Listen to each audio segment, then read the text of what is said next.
A chuva caía com força naquela madrugada, um aguaceiro frio que parecia lavar tudo ao redor, até os pensamentos mais profundos. As gotas pesadas tamborilavam sobre o teto do carro, criando um som quase hipnótico, que fazia o silêncio da cidade parecer ainda mais denso e opressor. As ruas estavam desertas, as luzes dos postes refletidas em poças enormes, como se o mundo estivesse submerso. Eu estava encostado com o carro em frente a um posto de gasolina fechado, o motor desligado, os olhos fixos no horizonte vazio, tentando decidir se valia a pena continuar naquela noite ou se era hora de encerrar. O relógio marcava quase 2 da manhã, e tudo ao redor parecia congelado no tempo, preso numa quietude inquietante. Aquelas horas da madrugada tinham um jeito estranho de despertar pensamentos que você tenta esconder durante o dia. O aplicativo vibrou no meu bolso, cortando a monotonia da espera. O nome da passageira apareceu na tela, Helena. O ponto de embarque era o Hospital Santa Rita, e o destino, Rua Álvaro Paiva, número 421. Um trajeto curto, mas a tarifa dinâmica estava ativada, prometendo um ganho maior. Hesitei por um momento, sentindo uma ponta de cansaço misturada a algo indefinido, como se aquela corrida fosse diferente das outras. Mas o valor na tela falou mais alto e eu aceitei. Dirigi lentamente até o hospital, passando por corredores vazios e lâmpadas fluorescentes que lançavam uma luz fria e impessoal. No lado de fora, sob a chuva forte, uma mulher estava parada sozinha, protegida por um guarda-chuva preto. Ela vestia uma jaqueta vermelha que parecia destoar daquele cenário cinza e mantinha a cabeça baixa, como se carregasse um peso invisível. Ela entrou no banco de trás com uma calma que parecia quase etérea, fazendo o mínimo de barulho possível. Quando falei com ela, a voz era baixa, doce, mas carregada de uma distância que parecia atravessar uma barreira invisível entre nós. Enquanto dirigia, senti o ar mudar ao redor, como se a chuva tivesse parado de cair só naquele instante e espaço. Ela olhava pela janela, distante, e comentou com uma frase que ficou ecoando na minha mente: "Chove sempre que alguém volta." O silêncio entre nós era pesado, carregado de uma expectativa inexplicável. Cada som, o rangido dos limpadores, o estalo da chuva batendo nos vidros, parecia amplificado, e um frio rastejava pela espinha. Quando perguntei se ela trabalhava no hospital, a resposta foi hesitante e a voz quase quebrada ao falar do passado. Algo ali me dizia que aquela história não era comum, que o tempo e o espaço para ela estavam de algum modo distorcidos. Eu queria entender, mas tinha medo de perguntar demais. Ela disse que era dali, nascida naquela cidade, e que era ali que tudo terminava. Suas palavras soaram como uma sentença. Enquanto eu dirigia, a sensação de que algo estava para acontecer só aumentava. Quando finalmente chegamos à Rua Álvaro Paiva, o número 421 apareceu diante de nós. Uma casa antiga, silenciosa, com as luzes apagadas e muros baixos que mal protegiam o que parecia estar escondido atrás deles. Estacionei, olhei para trás e anunciei que chegamos. Ela sorriu, um sorriso triste, e agradeceu. Havia uma estranha calma em sua voz quando falou sobre coisas que precisam ser concluídas, mesmo depois da morte. Então, ela saiu do carro, e a chuva continuou a cair. Mas, curiosamente, ela parecia intocada pelas gotas, como se estivesse envolta numa bolha onde a tempestade não podia entrar. Ela caminhou pela calçada molhada, com passos suaves que não faziam barulho além do leve toque da sola dos sapatos contra a pedra. O guarda-chuva preto parecia flutuar acima dela, parado em uma bolha invisível onde a chuva não caía. A casa em frente, o número 421, parecia imóvel, um espectro adormecido, envolto em sombras profundas. Eu desci do carro e a acompanhei até o portão enferrujado. O ar estava pesado, misturando o cheiro da terra molhada com um leve aroma de madeira antiga e fumaça distante. O silêncio parecia mais espesso ali, como se o tempo tivesse diminuído o ritmo para observar. Ela parou diante do portão e olhou para a casa. Seus olhos, brilhantes e molhados, refletiam uma tristeza antiga, uma espera que atravessava anos. A chuva ainda caía, mas não a tocava. Aquele era um lugar onde o impossível parecia possível. De repente, uma luz fraca se acendeu na varanda, quebrando o manto escuro como uma tocha solitária na noite. Um homem saiu da casa, segurando uma lanterna que tremia levemente na mão, o rosto iluminado por sombras trêmulas. "Ei, o que está fazendo aí?" Ele gritou, a voz rouca e cansada. Eu ergui a mão, tentando acalmar a situação. Desculpe, senhor. Eu só deixei uma moça aqui. Helena. O homem se aproximou lentamente, cada passo pesado no chão molhado. O olhar dele buscava alguma confirmação no ar, uma resposta invisível. Helena? Como ela era? Falei a descrição que tinha: jaqueta vermelha, guarda-chuva preto, cabelos castanhos. Ele engoliu em seco e a lanterna caiu no chão com um baque surdo. Minha filha, Helena, morreu há 12 anos. Ela estava vindo para casa numa noite como essa. Pegou um carro, mas nunca chegou. Bateram nela naquela curva. O motorista fugiu. O silêncio voltou pesado, preenchido pelo som da chuva e o eco da lanterna no chão. Meus lábios secaram e eu lentamente virei para olhar para o banco de trás do carro. Estava seco, como se ela nunca tivesse realmente entrado. O homem começou a chorar, soluçando baixinho, seus olhos vermelhos brilhando na penumbra. Foi então que eu olhei para a varanda e vi. Helena estava lá, em pé, com um sorriso suave iluminado pela luz pálida.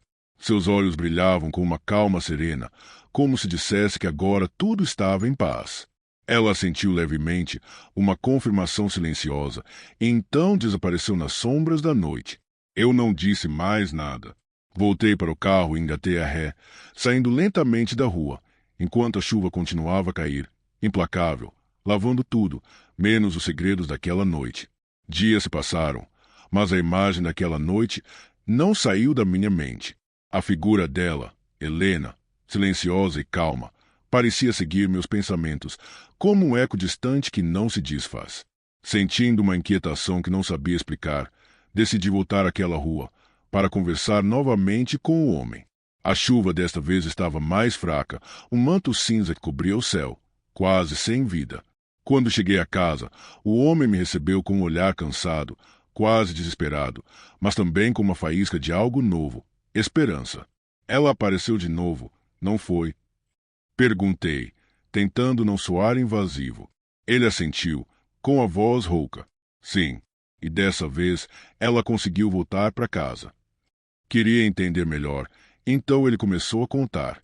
Helena não era apenas uma memória presa na noite daquela curva.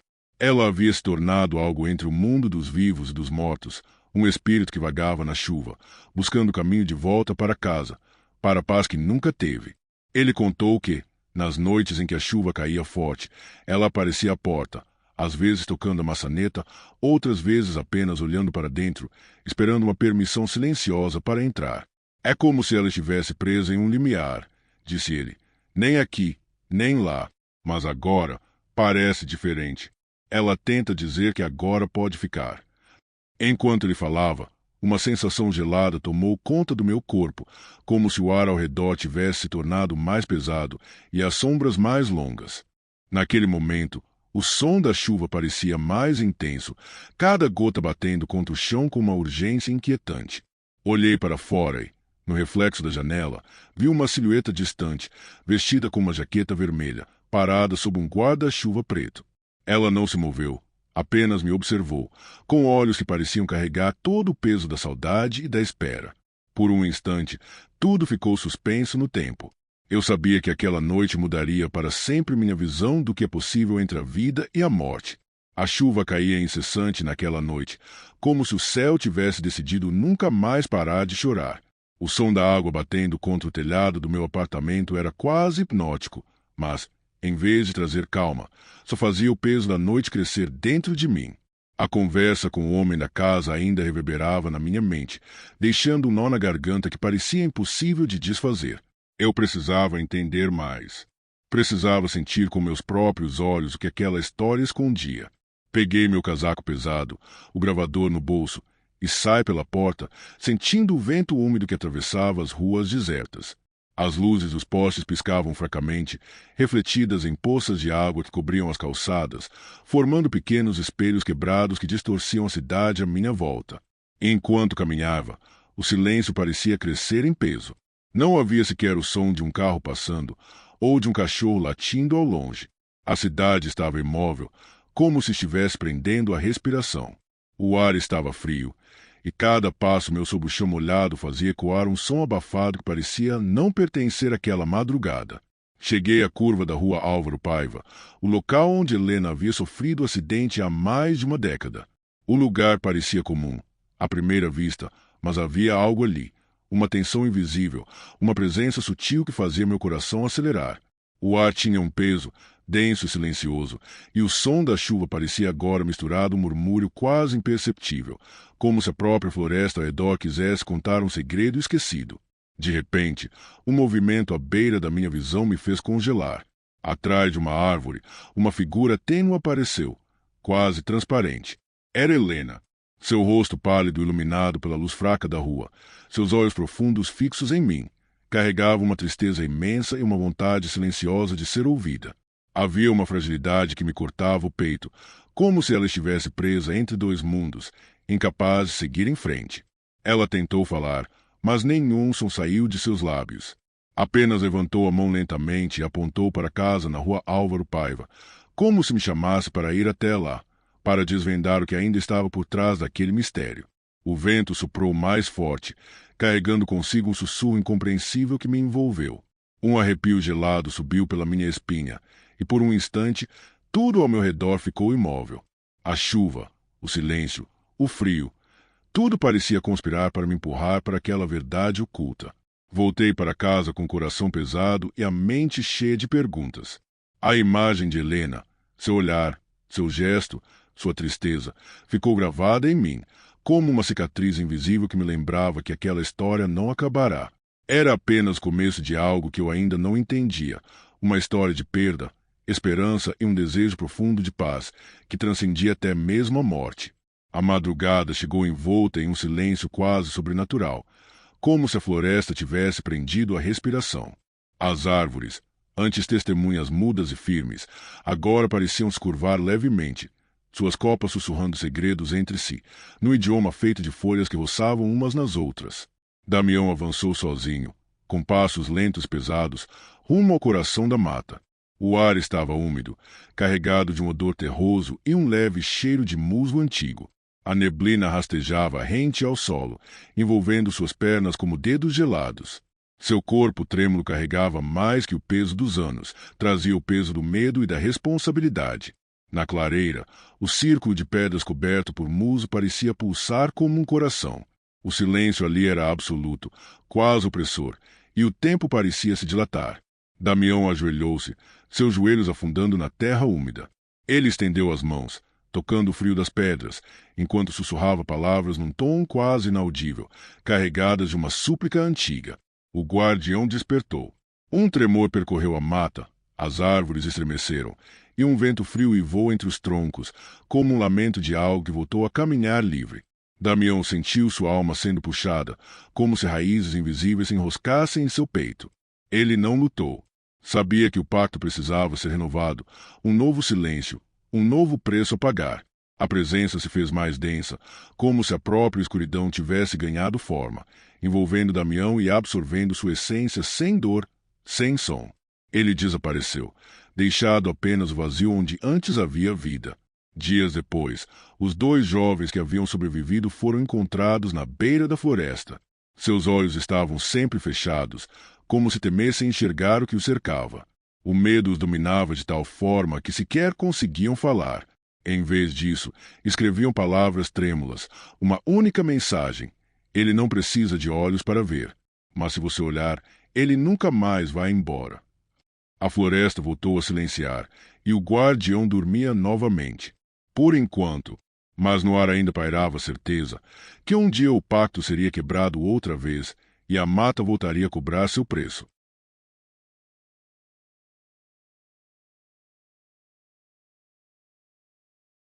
A cidade parecia prender a respiração naquela madrugada.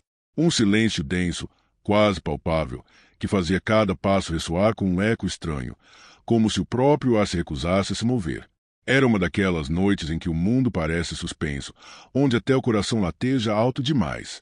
O relógio do celular marcava quase 3 da manhã quando o aplicativo vibrava contra minha mão trêmula.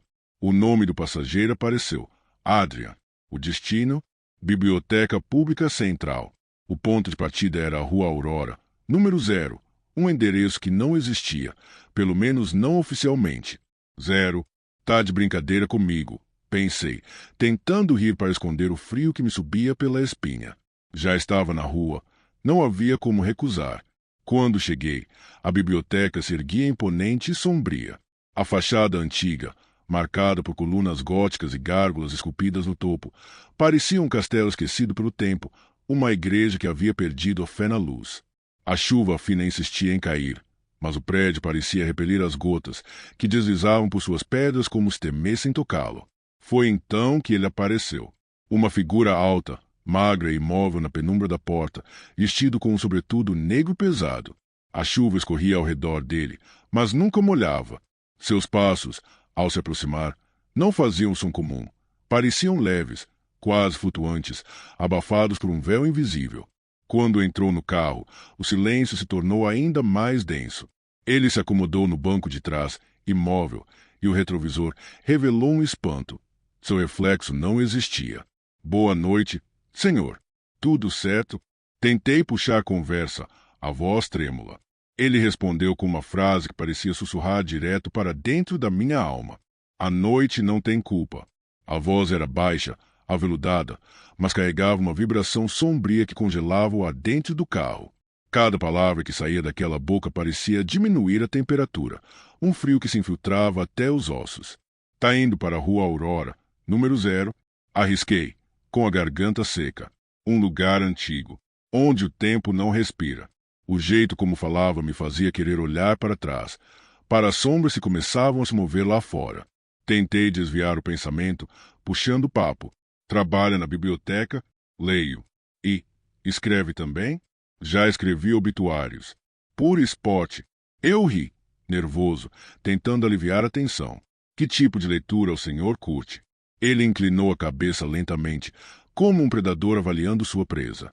Gosto de histórias de gente que corre, achando que pode escapar. O frio no meu peito virou um nó apertado. Na terceira curva, passamos por uma rua sem postes. Os faróis começaram a piscar e o rádio chiou, cortado por estática. Um sussurro veio de trás, baixo, quase inaudível. Olhei para ele. Estava imóvel, mas seus olhos, antes invisíveis, agora brilhavam em um vermelho profundo, e veias negras pareciam crescer em torno deles. Senhor, está bem? Já estive morto. É o mais próximo que consigo chegar. A pele pálida que antes parecia normal agora parecia translúcida, quase brilhante.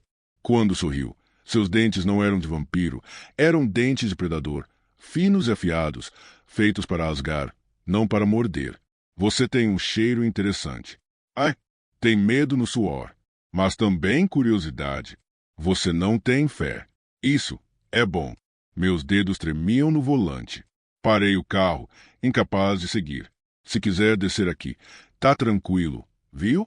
Ele se recostou lentamente, fechando os olhos. Continue. Estamos quase em casa. Segui. O destino era um portão velho enferrujado na Rua Aurora, número 0. Atrás dele, um cemitério coberto por uma névoa que parecia viva, mesmo que o céu estivesse limpo. O carro parou sozinho, como se fosse puxado por mãos invisíveis. Ele abriu a porta com calma, como quem conhece cada passo do caminho que leva para o fim. Antes de sair, virou para mim. Os olhos tinham voltado ao normal, quase gentis. Você me escutou. Não correu. Não rezou. E isso quer dizer o quê? Ele deixou um livro no banco do passageiro. Um livro sem título, com apenas uma mensagem escrita à mão, ao motorista que não fugiu.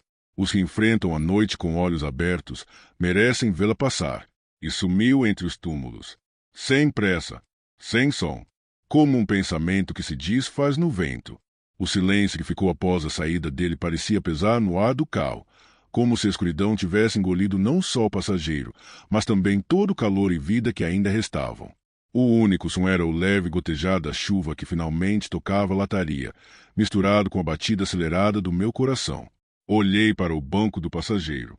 O livro ali parecia pulsar com uma presença própria. A capa era lisa, sem nome, mas tinha uma textura estranhamente áspera, como se tivesse sido feita de pele seca. Peguei-o, e a sensação do toque me fez estremecer. Algo frio, profundo, como se o livro fosse um pedaço do próprio inverno. Abri as páginas. A caligrafia era irregular, quase torturada. Cada palavra parecia carregada de peso, como se não tivesse sido escrita por uma mão viva. A mensagem no início falava de um pacto antigo entre quem viaja pela noite e o que ela esconde.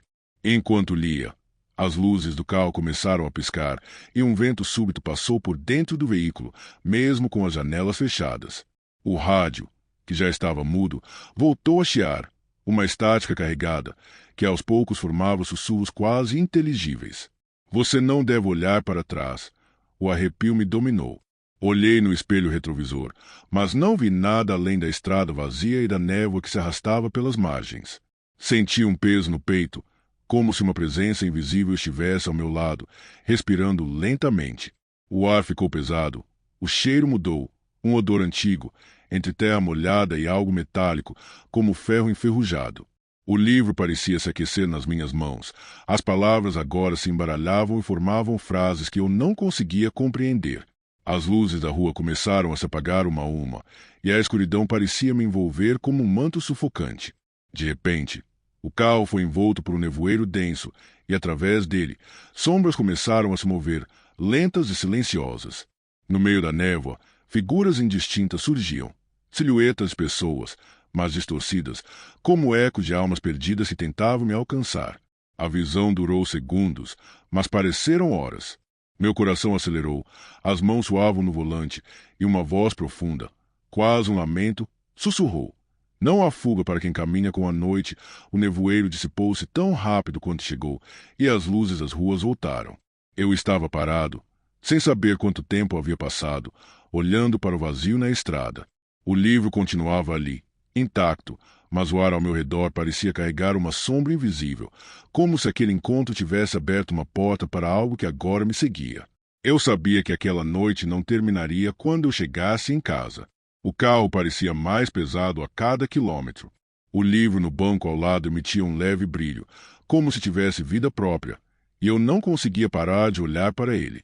Era como se cada palavra escrita naquelas páginas carregasse um segredo que me puxava para um abismo invisível. O silêncio dentro do veículo agora era mais denso, quase palpável. O único som era o motor, que rugia baixo, mas até ele parecia ameaçado, como se o próprio carro resistisse a seguir adiante. O ar ficou gelado, e meu hálito começou a criar pequenas nuvens brancas no interior do carro. A temperatura despencou rapidamente, um frio que penetrava até os ossos. Um arrepio correu pela minha espinha. Olhei para o retrovisor e, por um instante rápido demais para ser apenas um reflexo, vi uma sombra sentada no banco de trás, alta, imóvel, com olhos vermelhos brilhando no escuro. Pisquei e ela desapareceu. Minha respiração acelerou. O volante ficou mais pesado em minhas mãos. A estrada diante de mim se tornava uma trilha sem fim, envolta por árvores que se curvavam como se quisessem fechar o caminho atrás de mim. De repente, uma voz sussurrou diretamente na minha mente. Você não pode fugir. Nem rezar salvará a sua alma. O pânico cresceu, e eu quase perdi o controle do carro. O rádio ligou sozinho, tocando uma melodia lenta, quase uma canção de ninar distorcida, que fazia meus dentes rangerem. As luzes externas começaram a falhar, deixando o carro mergulhado em breves momentos de escuridão total. Nessas brechas, eu sentia que algo invisível tocava meu ombro, respirava perto do meu ouvido. A sensação de ser observado se intensificou ao ponto de quase perder minha sanidade. Eu precisava sair daquele lugar, mas as ruas se repetiam. Os prédios antigos pareciam se mover, e o destino, a Rua Aurora, número 0, parecia sempre distante, sempre à minha frente, mas impossível de alcançar. As palavras do livro começaram a ecoar em minha cabeça, agora não só lidas, mas sentidas, entre o véu da vida e da morte, a quem caminhe sem descanso. Você viu o que não devia. Agora está marcado. Meus olhos se encheram de lágrimas involuntárias. Não era apenas medo, era o peso de um destino que eu não podia evitar, uma sentença silenciosa que me perseguiria enquanto respirasse. O carro desacelerou sozinho, como se a própria noite decidisse o ritmo. No retrovisor, agora vinham o museu e o passageiro, e seus olhos vermelhos me encaravam, profundos, famintos. O carro parou sozinho, exatamente na frente de um portão enferrujado que eu jamais tinha notado na rua Aurora. A névoa densa envolvia tudo, uma cortina espessa que parecia engolir a luz dos faróis. O silêncio era absoluto, como se o mundo tivesse prendido a respiração junto comigo. Eu não queria olhar para trás, mas o peso daquela presença no banco de trás me obrigava a fazer isso. O passageiro estava lá, imóvel, envolto em sombras. Seus olhos, que até então brilhavam com um vermelho profundo, agora estavam completamente negros, vazios, como dois poços sem fim. A mão dele se moveu lentamente e pousou sobre o livro que eu segurava. Senti o toque gelado atravessar minha pele, como se fosse uma promessa de que aquele objeto não era apenas papel e tinta, mas uma âncora para algo muito mais sombrio. Eu queria dizer algo, qualquer coisa, mas minha voz estava presa, engolida pelo medo que crescia dentro do meu peito. Então, o silêncio foi quebrado por um som que me fez arrepiar até o último fio de cabelo. O render de uma porta de ferro se abrindo ao longe, vindo do cemitério atrás do portão. Sem pedir permissão, ele saiu do carro. O som dos passos era estranho. Quase nenhum impacto no chão molhado, como se flutuasse ou deslizasse sobre a terra. Antes de desaparecer na névoa, ele se virou para mim, seu olhar me queimando como fogo invisível. Você está entre os vivos, mas não pertence mais a eles. A rua não é apenas um lugar, é uma passagem. E agora, você caminha nela. As palavras dele ecoaram no meu peito enquanto eu olhava para o portão aberto, revelando túmulos antigos, lápides quebradas e sombras que se moviam sem forma definida. O medo me paralisou por um instante, mas a necessidade de saber me empurrou a sair do carro. Cada passo que eu dava em direção ao cemitério fazia o ar ficar mais denso, e a névoa parecia se agarrar às minhas roupas como dedos invisíveis. Uma brisa fria trouxe um sussurro que parecia vir do próprio chão. Eles estão esperando. Eu não sabia quem eram eles, mas o sentimento era claro. O limite entre a vida e a morte estava se desvanecendo, e eu estava no meio dele. Eu precisava encontrar uma saída, ou algo me encontraria primeiro. A névoa parecia viva, espessa e úmida, envolvendo tudo com uma frieza que penetrava até os ossos.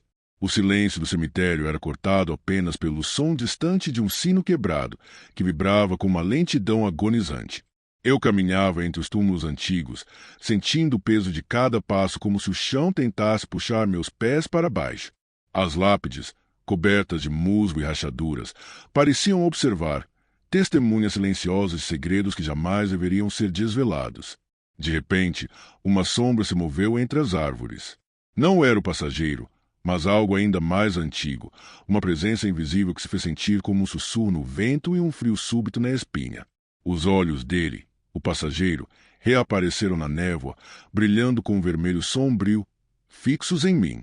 Ele apareceu à minha frente, parado no meio do caminho, imóvel, quase etéreo. Você sobreviveu ao caminho da rua Aurora, disse ele com uma voz que era ao mesmo tempo um convite e uma ameaça. Mas cada sobrevivente é um novo guardião. E você, agora, é o último passageiro. Antes que eu pudesse responder, ele estendeu a mão, e no seu gesto havia uma exigência silenciosa, um destino inevitável. O livro que ele me dera começou a vibrar nas minhas mãos, suas páginas virando sozinhas, revelando inscrições antigas que pareciam escritas com sangue seco. Uma força invisível me puxou para perto dele, e a sensação era de uma prisão que não podia ser quebrada. Enquanto a névoa se adensava ao nosso redor, percebi que não havia saída real da rua Aurora, apenas passagem entre mundos. E que eu, um simples motorista, fora escolhido para ser o guardião das histórias que nunca deveriam ser contadas, preso para sempre entre o silêncio da noite e o sussurro dos mortos.